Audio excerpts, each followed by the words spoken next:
नमस्कार दोस्तों, मैं हूं अजीत कुमार। आप देख रहे हैं ड्रीम टेक एजुकेशन। आज की इस क्लास में हम लोग इलेक्ट्रिसिटी के कुछ अलग टॉपिक को पढ़ेंगे, है ना, जिसका नाम है, आज के इस वीडियो का नाम है ओम्स लॉ, है ना। इलेक्ट्रिसिटी वाले टॉपिक में ये ओम्स लॉ बहुत ही इंपॉर्टेंट टॉपिक में से एक आता है। हम लोग जानते हैं कि अगर हम टर्म 2 की तैयारी कर रहे हैं सर, तो टर्म 2 में इससे बहुत सारे क्वेश्चंस पूछे जा सकते हैं। ऑब्जेक्टिव सब्जेक्टिव दोनों प्रकार के क्वेश्चन इससे पूछे जाते हैं। तो आज हम लोग कॉमनली इस ओम्स लॉ को समझने का कोशिश करेंगे कि ये क्या होता है। देखिए, ओम्स लॉ क्या कहता है कि इफ फिजिकल कंडीशन, है ना, जिसको हम लोग फिजिकल कंडीशन कहते हैं, तो यहां पे जो टेम्परेचर होगा सर, वो होगा रूम टेम्परेचर, है ना। वो क्या होगा? Room temperature. और प्रेशर जो होगा वो होगा 76 mmHg, है ना। इसी को कहा जाता है नॉर्मल टेम्परेचर, नॉर्मल प्रेशर, है ना। तो क्या करना है कि if physical condition of a conductor are kept unchange, the strength of current flow through conductor is directly proportional to potential difference across its end. क्या समझ में आया? देखिए, इसको समझने के लिए सबसे पहले हम लोग क्या करेंगे, एक ग्राफ, एक सर्किट लेंगे। देखिए, ये मेरा सर्किट है, ये स्विच है, ये बैटरी है, ये रेसिस्टर है। यहां से आपको आर मिलेगा, ये आपका पोटेंशियल डिफरेंस है ना। और यहां से आप करो आई करंट जो है वो फ्लो करेगा इसमें, है ना। इस तरीके से आई करंट जो है वो फ्लो कर रहा है। और इसके पोटेंशियल डिफरेंस क्या है? पीडी जो है वो क्या है? भी है। रेसिस्टेंस क्या है? रेसिस्टेंस क्या है सर? तो आर है। और करंट जो है वो है आई। ठीक, तो इस पर ही हम लोग आज बात करेंगे। देखिए, अगर करंट आई हो, पोटेंशियल डिफरेंस भी है, रेसिस्टेंस आई आर है, तो क्या कहता है कि आपको टेम्परेचर और प्रेशर, ये जो टेम्परेचर है सर और ये जो प्रेशर है सर, इसको क्या करना है? अनचेंज रखना है, अनचेंज रखना है। और जब आप इसको अनचेंज रखेंगे तब क्या देखने को मिलेगा सर? तो मिलेगा कि strength of current flow through conductor is directly proportional to potential difference across its end. मतलब स्ट्रेंथ को हम लोग कंडक्टर के करंट के स्ट्रेंथ को आई से लिखते हैं, तो I is directly proportional to भी होगा। और इसको हम लोग I is directly proportional to भी कहते हैं। और पोटेंशियल डिफरेंस जो होता है सर, वो डायरेक्टली प्रोपोर्शनल होता है आर का, है ना। तो भी आई जो है वो डायरेक्टली प्रोपोर्शनल है भी का, और भी जो है वो डायरेक्टली प्रोपोर्शनल है आर का। अगर हम लोग इसको इक्वेशन नंबर 1 मान लें और इसको इक्वेशन नंबर 2 मान लें, तो हमको क्या मिलेगा? V is directly proportional to I R. और आप लोग जानते हैं कि डायरेक्टली प्रोपोर्शनल को हटाते हैं हम लोग, तो यहां पे कांस्टेंट रखेंगे, और ये जो कांस्टेंट होगा वो 1 होगा। तो भी इज इक्वल टू क्या आ जाएगा? I R. यही आपका क्या है? ओम्स लॉ है। ओम्स लॉ क्या कहता है कि potential difference of any conductor is equal to the product of current and the resistance, है ना। उस सर्किट में जो चलने वाला करंट है और जो रेसिस्टर के द्वारा रेसिस्टिविटी प्रोड्यूस की जा रही है, उसके प्रोडक्ट जो होंगे वो पोटेंशियल डिफरेंस के इक्वल होंगे, है ना। तो इसी को हम लोग ओम्स लॉ कहते हैं। अब अगर ओम्स लॉ को समझने का और अच्छे से कोशिश करें तो क्या बताता है? अगर करंट आई है, पोटेंशियल डिफरेंस भी है, रेसिस्टेंस आर है, तो क्या होगा जी? V is directly proportional to R I, है ना। जब आर को आपने कांस्टेंट रखा है तो भी इज डायरेक्टली प्रोपोर्शनल टू आई। मतलब अगर पोटेंशियल डिफरेंस को इंक्रीज कीजिएगा तो आपको करंट इंक्रीज करना होगा, यानी करंट अगर इंक्रीज कर रहे हो तो पोटेंशियल डिफरेंस इंक्रीज होगा। और अगर पोटेंशियल डिफरेंस को डिक्रीज करना है सर, तो करंट को डिक्रीज करना पड़ेगा। यहां से आपको क्वेश्चन पूछा जा सकता है कि what happen when PD become double. जब पोटेंशियल डिफरेंस डबल हो जाएगा सर तो करंट क्या होगा, करंट भी डबल हो जाएगा, क्योंकि ये दोनों क्या है, डायरेक्टली प्रोपोर्शनल है। और अगर पीडी जो है वो हाफ हो जाए, है ना, तो करंट भी क्या हो जाएगा, हाफ हो जाएगा। तो इस तरीके से हम लोग इसको समझते हैं। दूसरा इक्वेशन क्या कहता है, जब आप I को कांस्टेंट ले लेते हैं तो क्या हो जाएगा, V is directly proportional to R हो जाएगा। ठीक, अब इसी को अगर इस इक्वेशन को हम लोग 1 मान ले और इस इक्वेशन को 2 मान लेते हैं तो क्या होगा sir, V is equal to I R, I is equal to V by R या R is equal to V by I. यही जो चीजें हैं इसी को किसने नाम दिया था सर, जॉर्ज साइमन ओम, है ना, इन्होंने ही सबसे पहले इसको इंट्रोड्यूस किया, इसीलिए इसको हम लोग ओम्स लॉ के नाम से जानते हैं, है ना, ओम्स लॉ के नाम से जानते हैं। तो ये जो आपका 3 फॉर्मूला यहां से निकल के आता है, V is equal to I R, I is equal to V by R और R is equal to V by I, इसी को हम लोग कहते हैं ओम्स लॉ। ठीक, चलिए आगे बढ़ते हैं। अब आता है ग्राफिकली रिप्रेजेंटेशन। अगर ग्राफिकली रिप्रेजेंटेशन की बात करें, है ना, ग्राफिकली रिप्रेजेंटेशन की बात करें तो क्या होगा, जब आप V और I के बीच में ग्राफ खींचते हैं, है ना, जब V, ये देखिए ग्राफ का O है, ओरिजिन है, यहां से आपने I लिया है, दूसरे में आपने V लिया है, अगर इस दोनों के बीच में इस तरीके का स्लोप बनता हुआ दिखे तो इसको हम लोग कहते हैं ओमिक, है ना। और वैसी कंडीशन जब ये इस तरीके से स्लोप बने स्ट्रेट लाइन में तो इसको हम लोग कहते हैं क्या सर, ओम्स लॉ को फॉलो कर रहा है ये ग्राफ। दूसरा होता है अगर नॉन ओमिक की बात करें तो यहाँ पे जो आएगा वो कर्व आएगा, है ना, ये जो लाइन है वो क्या होगा, कर्व आएगा। तो कर्व अगर है तो वो नॉन ओमिक है, नॉन ओमिक है, और अगर स्ट्रेट है तो वो क्या है, ओमिक है। कोई दिक्कत, तो यहां से ग्राफिकली रिप्रेजेंटेशन से भी हम लोग इसको समझ सकते हैं। अब हम बात करते हैं ओमिक और नॉन ओमिक रेसिस्टेंस में। तो हमने क्या देखा सर कि वहां पे जहां पे स्ट्रेट लाइन मिलेगा उसको हम लोग ओमिक रेसिस्टेंस कहेंगे, है ना, ओमिक रेसिस्टेंस कहेंगे, और जहां पे कर्व लाइन आएगा वो क्या हो जाएगा, नॉन ओमिक रेसिस्टेंस। ठीक, तो इस तरीके से इसको समझते हैं। अब चलिए आगे बढ़ते हैं। अब हमको पढ़ना ये रेसिस्टेंस। सबसे पहला क्वेश्चन होता है व्हाट इज रेसिस्टेंस। देखो रेसिस्टेंस किसी भी चीज का, रेसिस्टेंस का मतलब होता है टू रेसिस्ट, यानी आपका जो नॉर्मल फ्लो है उसको जब कोई रोकना चालू कर दे, जब उसको रोक दे या आपके स्पीड को रिड्यूस कर दे, है ना। जैसे मान लेते हैं कि यहां पे एक कार है सर, ये एक कार है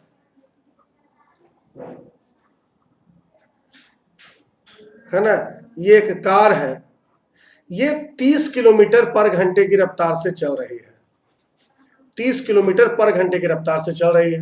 हमने क्या किया, इस पर एक अपोजिट फोर्स लगा दिया,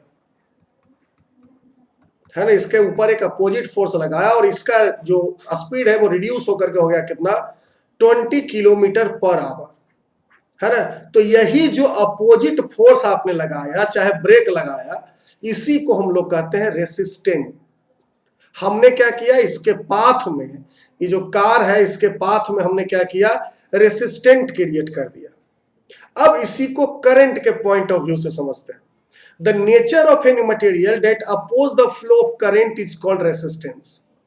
जब किसी वायर से होकर के करंट मूव कर रहा है सर, और इसको हम लोग क्या करते हैं, एक एंटी फोर्स लगाते हैं, है ना। मान लेते हैं कि इधर से इधर ये एक फोर्स के साथ आ रहा था, हमने क्या किया, इधर से एक फोर्स लगा दिया, इसी को हम लोग कहते हैं रेसिस्टेंस। ये क्यों होता है, तो ये मटेरियल का नेचर होता है, जिसका आपका वायर बना हुआ है, जिस मटेरियल का तार बना हुआ है उसकी एक नेचर होती है कि वो करंट के पाथ को रेसिस्ट करता है, और इसी को हम लोग कहते हैं रेसिस्टेंस। ठीक, चलिए इसी को हम लोग दूसरे शब्दों में भी कह सकते हैं कि the rate of potential difference across the end of the strength of the current flowing through conductor या कंडक्टर थ्रू इट। किसी भी कंडक्टर से होकर के जो पोटेंशियल डिफरेंस के साथ जो करंट फ्लो हो रहा था उसको अगर हम रोक दिए, है ना, उसको अगर हम रेसिस्ट करते हैं तो इसी को हम लोग रेसिस्टेंस पढ़ते हैं।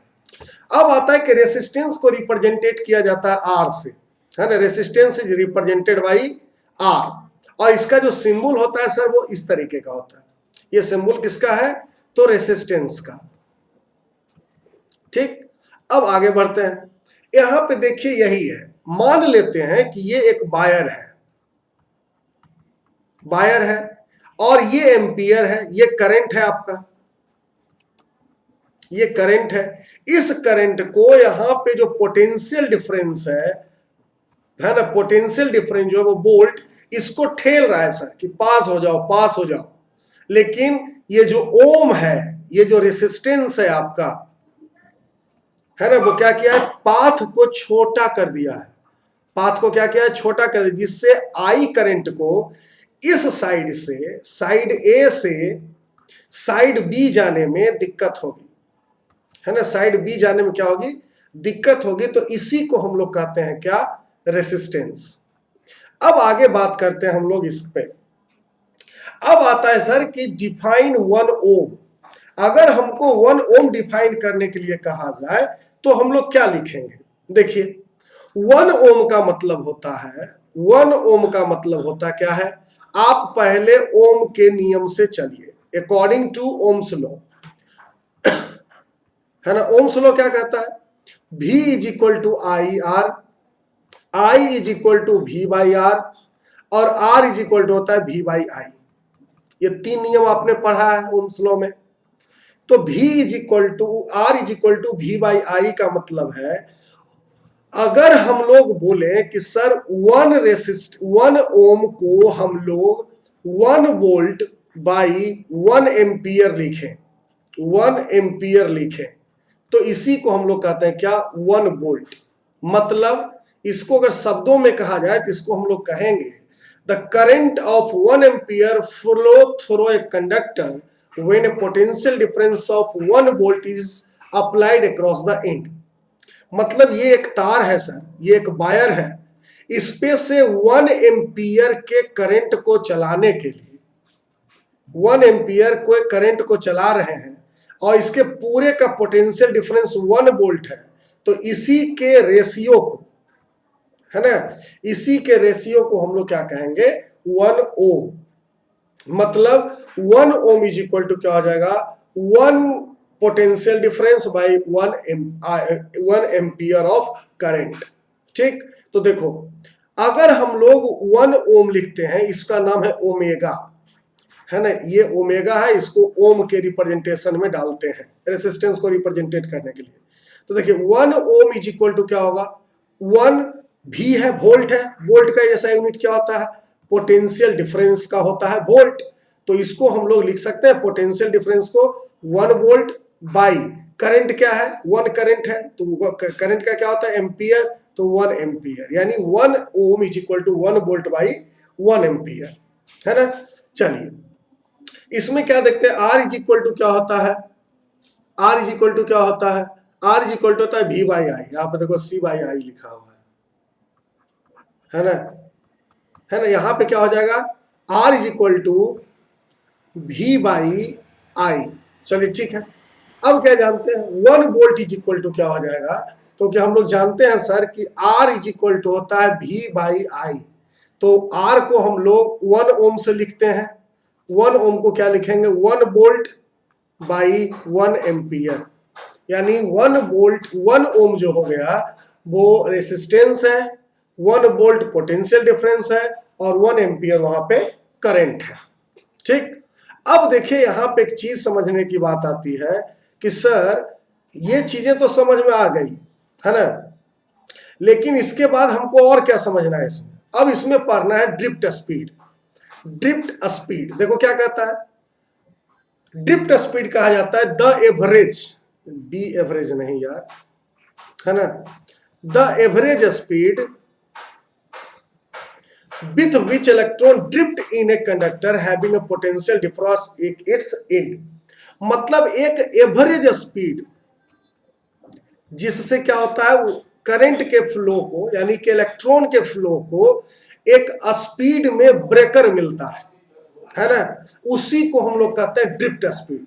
मान लो इलेक्ट्रॉन एक तार से इधर जा रहा है, वन इलेक्ट्रॉन, तो जितने का अपोजिट फोर्स मिला है ना, जितने का अपोजिट फोर्स मिला, इसी को हम लोग कहते हैं क्या, ड्रिफ्ट स्पीड, है ना। इसी को हम लोग क्या कहते हैं, ड्रिफ्ट स्पीड, जो कि 10⁵ मीटर पर सेकेंड के इक्वल होता है ना। 10⁵ मीटर पर सेकेंड के क्या होता है, इक्वल होता है। तो ड्रिफ्ट स्पीड को क्या कहेंगे, speed which electron drift in a conductor having a potential across its and. Potential difference जो उसका है सर, वो कितना है, पोटेंशियल डिफरेंस जो है उसके अक्रॉस एंड्स का जो है, उसी में जो मिनिमाइज होता है उसके स्पीड को, यानी उसके स्पीड को जो ब्रेक लगता है, उसी को हम लोग कहते हैं ड्रिफ्ट स्पीड। ठीक, चलिए आगे बढ़ते हैं। अब हम लोग को यहां से क्या पढ़ना है, अब हमको पढ़ना है सर क्या क्या फैक्टर है जिस पर रेसिस्टेंस किसी भी कंडक्टर का डिपेंड करता है। Factor on which resistance of any conductor depends upon. तो सबसे पहला जो फैक्टर है वो है length of wire. Length of wire जो होता है वो क्या कहता है कि length of wire is directly proportional to the resistance, यानी कि R is directly proportional to L, है ना। इसको कहते हैं length of wire. Length of wire यानी कि अगर लेंथ को इंक्रीज कर दिया जाए तो रेसिस्टेंस इंक्रीज कर जाएगा, और अगर लेंथ को घटा दिया जाए सर तो रेसिस्टेंस भी घट जाएगा। इसको ऐसे भी कहा सकता है कि if length of wire get double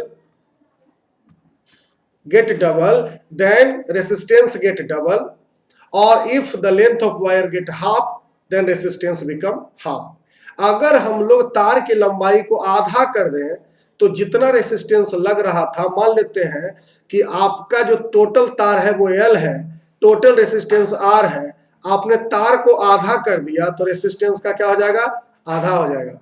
अगर तार को 1/4 कर दिया सर, 1/4 ला दिए तो रेसिस्टेंस का भी क्या हो जाएगा, 1/4 हो जाएगा।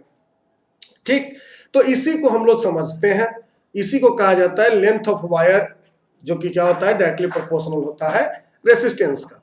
दूसरा area of cross section of wire. देखो area of cross section of wire का मतलब होता है थिकनेस ऑफ वायर, है ना, thickness of wire. Thickness of wire, तार कितना मोटा है, ज्यादा थिकनेस है मतलब एरिया ऑफ क्रॉस सेक्शन ज्यादा है, थिकनेस कम है तो एरिया ऑफ क्रॉस सेक्शन कम है ना। तो क्या कहता है, resistance is inversely proportional to the area of cross section of wire. Resistance जो है सर वो इनवर्सली प्रोपोर्शनल होगा area of cross section of wire का। मतलब क्या समझा, अगर थिकनेस को बढ़ा दिया जाए, थिकनेस को अगर बढ़ा दिया जाए तो रेसिस्टेंस घट जाएगा, और अगर थिकनेस को घटा दिया जाए तो रेसिस्टेंस बढ़ जाएगा। यही कारण है कि जब आपके घर में वायरिंग होता है तो आपको मोटे तार लेने के लिए इलेक्ट्रीशियन कहता है कि आप सर मोटा तार लीजिए, इससे ज्यादा आसानी से चीजें होगी। ठीक, अब इसको हम लोग समझते हैं कि area of cross section is equal to thickness of wire होता है।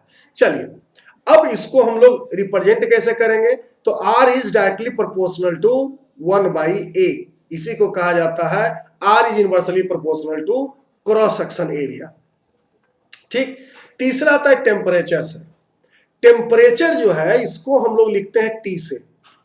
Temperature is directly proportional to resistance, या इसी को लिख सकते हो कि resistance is directly proportional to temperature. Temperature जितना ज्यादा होगा रेसिस्टेंस उतना ज्यादा होगा। इसीलिए तुम देखा होगा कि जो 12,000 वोल्ट वाले बड़े बड़े जो पोल होते हैं, वहां पे दिन में जब आप गर्मी दिन में गुजरे तो वहां सन सन की आवाज होती है। वो क्यों होती है, इसी रेसिस्टेंस के कारण। तो जैसे जैसे टेम्परेचर बढ़ाओगे रेसिस्टेंस बढ़ेगा, और जैसे जैसे टेम्परेचर घटाइएगा वैसे रेसिस्टेंस घटेगा। अगर तुमको कोई पूछ दिया कि मॉर्निंग के समय में, है ना, मॉर्निंग के समय में रेसिस्टेंस जो है वो हमारा है 5 ओम का, है ना, तो बताइए कि मिड डे, है ना, मिड डे के समय में टेम्परेचर क्या होगा? पहला option more than 5 ohm, more than 5 ohm. दूसरा less than 5 ohm, less than 5 ohm. तीसरा सेम। चौथा none of these, none of these. तो इसी से क्वेश्चन बनता है, क्वेश्चन कहीं विदेश से नहीं आता है। तो आपको जो यहां पे लगता है आप कमेंट सेक्शन में इसका जवाब लिखिए, है ना, कि मॉर्निंग में टेम्परेचर अगर मॉर्निंग के समय में अगर रेसिस्टेंस किसी भी वायर का 5 ओम है तो मिड डे यानी कि जिसको हम लोग आफ्टरनून भी कह सकते हैं, आफ्टरनून में दोपहर में क्या होगा टेम्परेचर, क्या होगा resistance? More than 5 ohm, less than 5 ohm, equal to 5 ohm या नन ऑफ दिस। ठीक, आगे बढ़ते हैं। Nature of material. अब देखिए इसमें एक चीज है कि रेसिस्टिविटी नेचर के मुताबिक भी होता है सर, है ना। तो इसको हम लोग कैसे समझेंगे? इसको समझने के लिए इस पिक्चर को समझिए। देखिए ये जो आपका एक पिक्चर है ना, ये जो सिलेंडर है आपका, है ना, ये जो सिलेंडर है आपका वो क्या कर रहा है सर? उसका लेंथ जो है वो 1 मीटर है। ठीक, एरिया ऑफ क्रॉस सेक्शन भी 1 मीटर है। ठीक, तो ये जितना ज्यादा रेसिस्टिविटी या रेसिस्टेंस क्रिएट करेगा सर, उसी को हम लोग कहते हैं रेसिस्टिविटी, और रेसिस्टिविटी को रो से रिप्रेजेंटेट करते हैं। रेसिस्टिविटी को किससे रिप्रेजेंटेट करते हैं?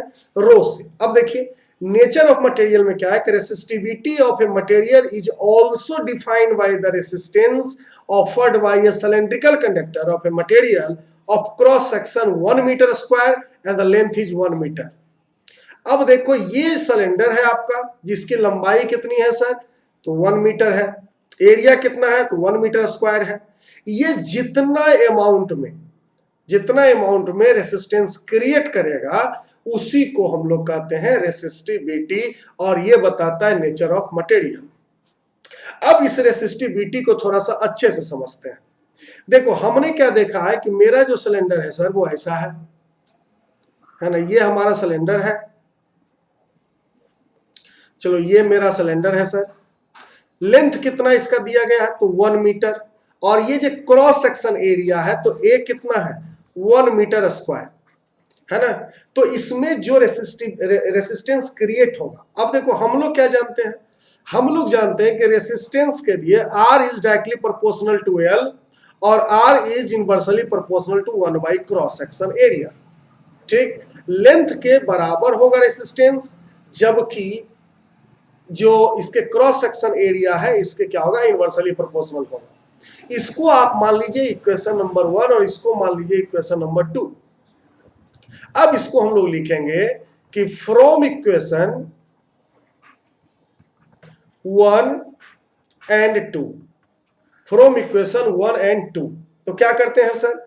हम लोग क्या करते हैं कि R is directly proportional to L by A, और हम जानते हैं कि डायरेक्टली प्रोपोर्शनल को हटाना हो तो हमें कुछ ना कुछ वहां पे कांस्टेंट लगाना पड़ता है, और ये जो कांस्टेंट है यहां पे आएगा rho. R is equal to rho L by A। ठीक, इसी को हम लोग पढ़ते हैं रो, और इसी को कहते हैं रेसिस्टिविटी, है ना, रेसिस्टिविटी, इसी को हम लोग रेसिस्टिविटी कहते हैं। ठीक, अब देखो यहां पे एक चीज और मान लेते हैं। मान लो कि ये जो एरिया है वो कितना है सर? L है। L जो है वो कितना है? 1 मीटर का है, और एरिया ऑफ क्रॉस सेक्शन कितना है? 1 मीटर का है। तो बताइए कि रेसिस्टेंस कितना होगा? तो हम लोग जानते हैं रेसिस्टेंस इज इक्वल टू क्या होता है? रो 1 बाई 1 होगा, है ना, 1 का स्क्वायर 1 होगा।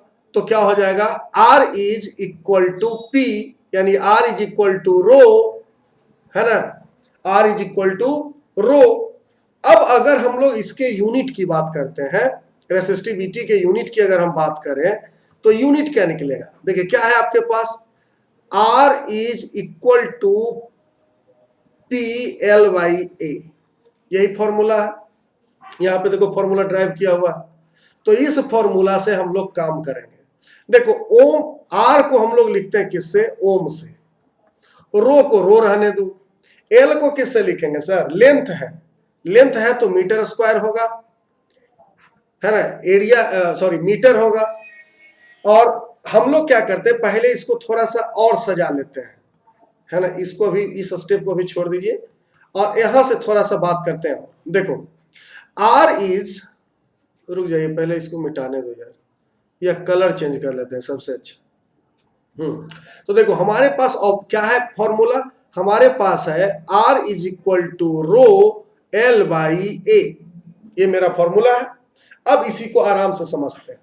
हम क्या करते हैं, इस L को, R को अंदर ले आते हैं, P को बाहर कर देते हैं, तो क्रॉस मल्टीप्लीकेशन करना पड़ेगा हमको।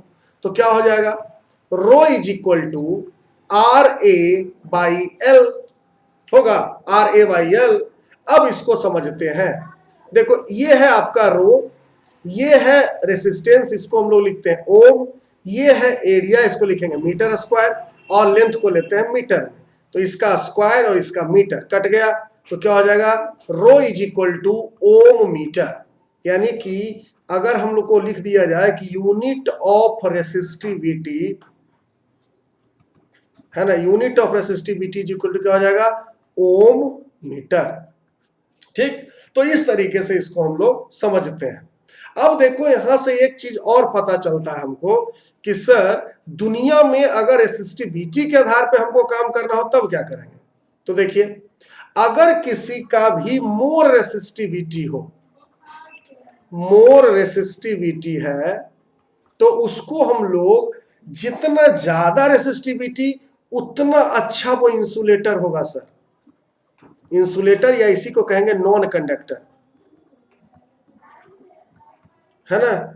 जितना ज्यादा रेसिस्टिविटी हो उतना अच्छा वो इंसुलेटर है, जितना कम रेसिस्टिविटी हो,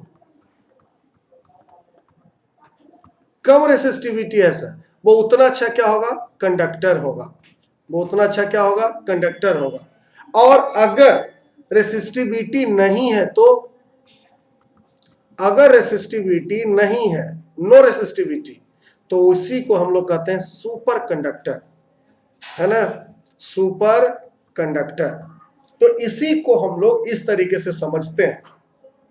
ठीक, अब यहां पे क्या है कि क्या ह्यूमन बॉडी भी कंडक्ट करता है सर, तो जी ह्यूमन बॉडी के रेसिस्टेंस भी है। ह्यूमन बॉडी का भी अपना रेसिस्टेंस है, जो कितना है, 25 मिली एम्पियर के बराबर, है ना, 25 मिली एम्पियर के बराबर है। अब इसी रेसिस्टिविटी से एक देखो ग्राफ है, इसको हम लोग समझ लेते हैं। अब इसमें क्या है सर कि इसको हम लोग क्या समझे, कैसे समझे। देखो सिल्वर का जो रेसिस्टिविटी होता है वो होता है 1.59 इंटू 10 टू पावर -8, है ना, 1.59 इंटू 10 टू पावर -8। उसी तरीके से कॉपर की अगर हम बात करें, है ना, अगर कॉपर की बात करते हैं तो क्या पता चलेगा सर कि कॉपर जो है 1.68 इंटू 10 टू पावर -8 है, 1.72 इंटू 10 टू पावर -8 है, ये कॉपर का है ना। तो इसी तरीके से अगर हम देखते जाए तो आपको क्या पता चलेगा सर कि सबसे अच्छा रेसिस्टेंस वो होगा जिसकी रेसिस्टिविटी सबसे कम है। तो यहां पे क्या पता चला कि आपका सिल्वर का रेसिस्टेंस सबसे कम है सर, या इसका रेसिस्टिविटी क्या है, सबसे कम है। कितना है, तो 1.59 into 10 to power -8 ohm metre. इसीलिए दुनिया का सबसे अच्छा कंडक्टर कौन है, सिल्वर है। ठीक, दुनिया का सबसे अच्छा कंडक्टर कौन है, सिल्वर है। उसी तरीके से अगर हम लोग रबड़ की बात कर ले, है ना, अगर रबड़ की बात करते हैं तो रबड़ का रेसिस्टिविटी कितना है, 1 से लेकर के 100 तक कोई भी एक नंबर को लीजिए और 10 टू पावर 13, है ना, ओम मीटर। इसीलिए दुनिया का सबसे बेस्ट इंसुलेटर क्या है सर, तो वो रबर है। ठीक, तो इस तरीके से इसको हम लोग समझते हैं। अब देखिए कॉम्बिनेशन ऑफ रेसिस्टेंस पढ़ना है, तो कॉम्बिनेशन ऑफ रेसिस्टेंस को हम अगले क्लास में डिस्कस करेंगे, है ना, इसको हम लोग अगले क्लास में डिस्कस करेंगे। और जब इसको अगले क्लास में डिस्कस करेंगे तो उस समय इसके बारे में बात करेंगे। ड्रीम टेक एजुकेशन आपके लिए एक ऑफर लाया है कि आप अगर हमारे साथ जुड़ते हैं तो हम आपको लाइव क्लास देंगे, और वो जो लाइव क्लास होगा सर वो थोड़े पेशेंस वाले होंगे, क्योंकि 1 शॉट वीडियो होगा। जिस चैप्टर को हम लोग पढ़ेंगे उसको पूरा पढ़ेंगे, है ना, बाकी तो चीज जानते हो कि जो इस चैनल पर पहली बार आए हो वो चैनल को सब्सक्राइब जरूर करें, और जो हमारे बार बार जो हमारे चैनल को देख रहे हैं, अपना स्टडी पूरा कर रहे हैं, वो कमेंट कीजिए सर, है ना। शेयर करो हमारे चैनल को, और ज़्यादा से ज़्यादा लोगों को शेयर करो, क्योंकि तुम्हारे शेयर, तुम्हारे लाइक, है ना, और तुम्हारे कमेंट से हमें अप्रिसिएशन मिलता है, और हम आपके लिए इसी तरीके से मेहनत करते रहते हैं। आज का क्लास यहीं तक। दूधो रहो पूतो फलो, है ना। मैं हूं अजीत कुमार, साइन ऑफ।